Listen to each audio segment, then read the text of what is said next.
Hi hello ಪ್ರೀತಿಯ ವಿದ್ಯಾರ್ಥಿ ಮಿತ್ರರೇ, PU ಬೋರ್ಡಿಂದ ಒಂದು ಹೊಸ ನೋಟಿಫಿಕೇಶನ್ ಬಂದಿರುವಂಥದ್ದು. Final time table for first PUC annual examination ಬಿಡುಗಡೆ ಆಗಿದೆ. ಹಾಗಾದರೆ ಯಾವ ಸಬ್ಜೆಕ್ಟ್ಸ್ ಇದೆ ಅನ್ನೋದನ್ನು ನೋಡ್ತಾ ಹೋಗೋಣ. ಜೊತೆಗೆ ಹೊಸದಾಗಿ ನೀವು ನಮ್ಮ ಚಾನಲ್ಗೆ ಭೇಟಿಯನ್ನು ಕೊಟ್ಟಿದ್ದಾರೆ, ಸಬ್ಸ್ಕ್ರೈಬ್ ಮಾಡ್ಕೊಳ್ಳಿ. ಎಲ್ಲ ಸಬ್ಜೆಕ್ಟ್ಗಳ ಪಾಸಿಂಗ್ ಪ್ಯಾಕೇಜ್ಗಳನ್ನು ನೀವು ನೋಡ್ತಾ ಹೋಗಿ. ನಿಮಗೆ ಯಾವೊಂದು ಪಾಸಿಂಗ್ ಪ್ಯಾಕೇಜ್ ಬೇಕು ಅನ್ನೋದನ್ನು ಕಮೆಂಟ್ ಸೆಕ್ಷನಲ್ಲಿ ಕಮೆಂಟ್ ಮಾಡಿ. ಬನ್ನಿ ಈಗ ವಿಡಿಯೋವನ್ನು ಶುರು ಮಾಡ್ತಾ ಹೋಗೋಣ. ಸೊ 13ನೇ ತಾರೀಕಿನ ನಿಮಗೆ ಎಕ್ಸಾಮ್ಸ್ ಪ್ರಾರಂಭ ಆಗುತ್ತೆ 13ಇಂದ. ಸೊ ಮೊದಲನೇ ಸಬ್ಜೆಕ್ಟು ಕನ್ನಡ ಸಬ್ಜೆಕ್ಟ್ ಇರುವಂಥದ್ದು ವಿದ್ಯಾರ್ಥಿಗಳೇ. ಓಕೆ, ಸೊ ಅದೇ ರೀತಿಯಾಗಿ ಇನ್ನು 14ನೇ ತಾರೀಕು ವೆಡ್ನೆಸ್ಡೇ ಹಿಂದಿ ಸಬ್ಜೆಕ್ಟ್ಸ್ ಇದೆ. ನೆಕ್ಸ್ಟು ನಿಮಗೆ ಇನ್ನು ಟೈಮಿಂಗ್ಸ್ ಬೆಳಗಿನ ಜಾವ ಮಾತ್ರ ನಿಮಗೆ ಎಕ್ಸಾಮ್ ನಡೆಯುತ್ತೆ 10:15ರಿಂದ 1:30ವರೆಗೂ ಕೂಡ ಟೈಮಿಂಗ್ಸ್ ಇರುವಂಥದ್ದು.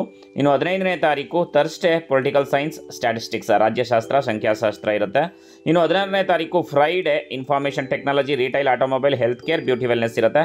ಇನ್ನು 17ನೇ ತಾರೀಕು 2ನೇ ತಿಂಗಳು Saturday optional Kannada, accountancy, geography, home science, ಭೂಗೋಳಶಾಸ್ತ್ರ, ಹೋಮ್ ಸೈನ್ಸ್ ಇರುತ್ತೆ, ಲೆಕ್ಕಶಾಸ್ತ್ರ ಇರುತ್ತೆ. ಇನ್ನು 18ನೇ ತಾರೀಕು ಸಂಡೇ ಇರುತ್ತೆ, ಹಾಲಿಡೇ ಇರುತ್ತೆ. 19ನೇ ತಾರೀಕು ಹಿಸ್ಟ್ರಿ, ಫಿಸಿಕ್ಸ್, ಇತಿಹಾಸ ಮತ್ತು ಭೌತಶಾಸ್ತ್ರ. ಓಕೆ, ಇನ್ನು 20ನೇ ತಾರೀಕು 2ನೇ ತಿಂಗಳು 2024 ಟ್ಯೂಸ್ಡೇ ತಮಿಳ್, ತೆಲುಗು, ಮಲಯಾಳಂ, ಮರಾಠಿ, ಉರ್ದು, ಸಂಸ್ಕೃತ್ ಮತ್ತು ಫ್ರೆಂಚ್ ಇರುತ್ತೆ.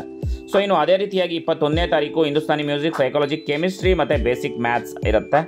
ಇನ್ನು 22ನೇ ತಾರೀಕು ನೋಡೋದಾದರೆ ಲಾಜಿಕ್ಕು, ಬಿಸ್ನೆಸ್ ಸ್ಟಡೀಸ್ ಇರುತ್ತೆ, ವ್ಯವಹಾರ ಅಧ್ಯಯನ. ಇನ್ನು 23ನೇ ತಾರೀಕು ಮ್ಯಾಥಮೆಟಿಕ್ಸ್ ಎಜುಕೇಷನ್ ಇರುತ್ತೆ. ಇನ್ನು 24ನೇ ತಾರೀಕು ಎಕನಾಮಿಕ್ಸ್ ಇರುತ್ತೆ. 25ನೇ ತಾರೀಕು ಸಂಡೇ ಹಾಲಿಡೇ ಇರುತ್ತೆ. ಇನ್ನು 26ನೇ ತಾರೀಕು ಸೋಷಿಯಾಲಜಿ, ಎಲೆಕ್ಟ್ರಾನಿಕ್ ಸೈನ್ಸ್ ಜೊತೆಗೆ ಕಂಪ್ಯೂಟರ್ ಸೈನ್ಸ್ ಇರುತ್ತೆ. 27ನೇ ತಾರೀಕು ಇಂಗ್ಲೀಷು, 28ನೇ ತಾರೀಕು ಜಿಯೋಗ್ರಫಿ, ಭೂಗೋಳಶಾಸ್ತ್ರ ಜೊತೆಗೆ ಬಯಾಲಜಿ, ಜೀವಶಾಸ್ತ್ರ ಇರುತ್ತೆ. ಈ ವಿಡಿಯೋನ ಎಲ್ಲ ಫ್ರೆಂಡ್ಸ್ಗಳಿಗೂ ಕೂಡ ಶೇರ್ ಮಾಡಿ. ನಿಮಗೆ ಯಾವ ಒಂದು ಸಬ್ಜೆಕ್ಟ್ ಪಾಸಿಂಗ್ ಪ್ಯಾಕೇಜ್ ಬೇಕು ಅನ್ನೋದನ್ನ ಕಮೆಂಟ್ ಸೆಕ್ಷನ್ ಕಮೆಂಟ್ ಮಾಡಿ. ಮತ್ತೊಮ್ಮೆ ಎಲ್ಲರಿಗೂ ಕೂಡ ಆಲ್ ದ ಬೆಸ್ಟ್. ಪುನರ್ವೇಜು ಸಂಸ್ಕಾರ ಚಾನಲ್ ಕಡೆಯಿಂದ ಎಲ್ಲ ಪ್ರಥಮ PUC ವಿದ್ಯಾರ್ಥಿಗಳಿಗೆ ಮತ್ತೆ ಮುಂದಿನ ಶೈಕ್ಷಣಿಕ ಸುದ್ದಿನಲ್ಲಿ ಭೇಟಿಯಾಗೋಣ. ಅಲ್ಲಿವರೆಗೂ ನಮಸ್ಕಾರ.